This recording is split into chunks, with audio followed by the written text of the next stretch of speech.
కర్మ అంటే ఇటువంటి పూజల వల్ల ఈ 9 ముడులు వేసి సత్యనారాయణ వ్రతం చేసిన, గౌరీ వ్రతం చేసిన 9 ముళ్ళు వేయమండటంలో అంతరార్థం అది. 9 కానీ 5 తప్పులు కానీ మీరే స్వయంగా చేసి మీరే ముడి వేస్తే మీ పాపం తొలుగుతుంది. కానీ X Y Z చేస్తే వాళ్ళకే పోతుంది, పుణ్యం మీకు రాదు. అర్థమైంది కదా? దీపం ఏదైతే చేస్తున్నారో ఆ దీపం ఒత్తులు వేసి నువ్వుల నూనె వేస్తే మూలాధార చక్రం యాక్టివేషన్ అవుతుంది. నెయ్యి వేస్తే మనం ఇప్పుడు మణిపూర చక్రం మన యాక్టివేషన్. దీంట్లో ఏం చేస్తాం మళ్ళీ మనము ఫస్ట్ పంచామృతాల చేత అభిషేకం చేయాలి. పంచామృతాలు అంటే ఏంటి? ఈ విశ్వంలో 5 ఎలిమెంట్స్ ఉన్నాయి, మనలో 5 ఎలిమెంట్స్ ఉన్నాయి. నేను రాసిన పుస్తకము అవి పంచామృతాలు. భూమి ఉంది, మన మూలాధార చక్రం భూమి, దానికి పాలు. కాబట్టి ఫస్ట్ పంచామృతాల్లో పాలు వేసాము. నాయన నా మూలాధార చక్రం క్లీన్ కానీ నేను ఎన్నోసార్లు చెప్పిన మట్టితో వినాయకుడిని పూజ చేయాలి, మట్టితో చేతులు పట్టుకోవాలి, మట్టిలో కాళ్ళు పెట్టాలి, లేకపోతే మొక్కలు వెళ్ళిపోతే చుట్టూ ఊడిపోతుంది, స్త్రీ శక్తి లేదు. ఇవన్నీ రావడానికి మూలాధార చక్రం క్లోజ్ అయిపోయింది. సాఫ్ట్ బండలు వేసుకున్నాము, మన గ్రావిటేషన్ రిఫ్లెక్ట్ అయిపోతే మొక్కలు వెళ్ళిపోయి స్థిర నిలబడే శక్తి లేదు. కాబట్టి మట్టిలో చేతులు పెట్టడం లేదు. కాబట్టి మొట్టమొదటిసారిగా వినాయకుడికి పూజ చేయమన్నాము. అంటే ఏంటిది? పంచామృతాల్లో మొట్టమొదటిసారిగా తీసుకున్న పాలు ఏవైతే ఉన్నాయో మీకు మీ మూలాధార చక్రాన్ని క్లీన్ చేస్తాయి. తర్వాత పెరుగు వేయి అన్నారు. పెరుగు అంటే మన స్వాదిష్టాన చక్రం. కొత్త వస్తువులు ఏమన్నా కొనుక్కుంటే పెరుగు అడగకు, పెరిగేస్తే సంసారం మంచిగా పెరుగుతుంది అంటారు.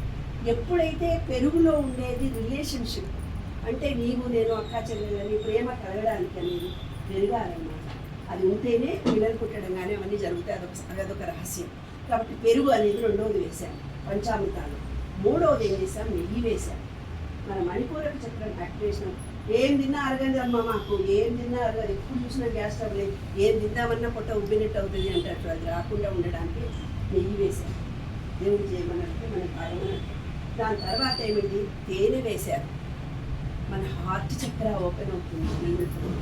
తీయగా మాట్లాడాలి, ప్రేమగా మాట్లాడాలి, కృతజ్ఞతతో మాట్లాడాలి.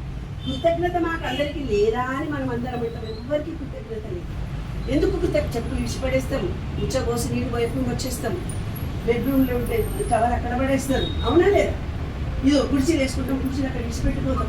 అంటే ఈ కుర్చీ లేకపోతే మనకి ఎంత కష్టం. బయట ఎక్కడ కూర్చున్నప్పుడు ఆ కుర్చీ నీకు ఇవాళ లభించిందంటే ఎంత ప్రేమ పడాలి.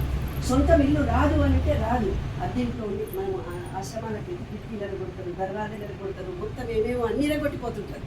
మాది కాదు కదా తప్పనుకో. అప్పుడు విశ్వం అనుకుంటుంది, చూస్తుందన్నమాట మనం చేసే ప్రతి పనిని కూడా. వీళ్ళ ఇంటి మీద శ్రద్ధ లేదు కాబట్టి సొంతంలో కృతజ్ఞత లేదు కాబట్టి హార్ట్ చక్ర క్లోజ్ అయిపోయి ఎవ్వరు మనతో ప్రేమగా ఆత్మీయతతో మాట్లాడకుండా మన మనసు స్పందించాలి. దానికి కారణం ఏమిటంటే తేనె ఇచ్చారు. తర్వాత ఇది బెల్లం కానీ చక్కెర కానీ ఇచ్చారు. శివుడికి ఇలా నీలిరంగు ఇచ్చి నాయన గరళ కంఠుడు అన్నారు. మన కోపంలో కూడా చెప్పగలిగిన మాటలు, చెప్పకూడని మాటలు, ఒకళ్ళు వినకూడని మాటలు ఏవైనా ఒకళ్ళ మీద ఒకళ్ళు చెప్పినప్పుడు గొడవ జరిగిపోతే సంసారాలు చిన్న విన్నా ఉంటాయి. అందుకే శివుడు గరళ కంఠుడు ఆయన విషం మింగేడు అన్నాడు. చూపించారు మనకు ప్రేమ మెథడ్లో. మనకు అర్థమవుతుందేమో. అబ్బో మన ముగ్గురులో మనం అర్థం చేసుకో. కాబట్టి కంఠంలో నుంచి చాలా ప్రేమగా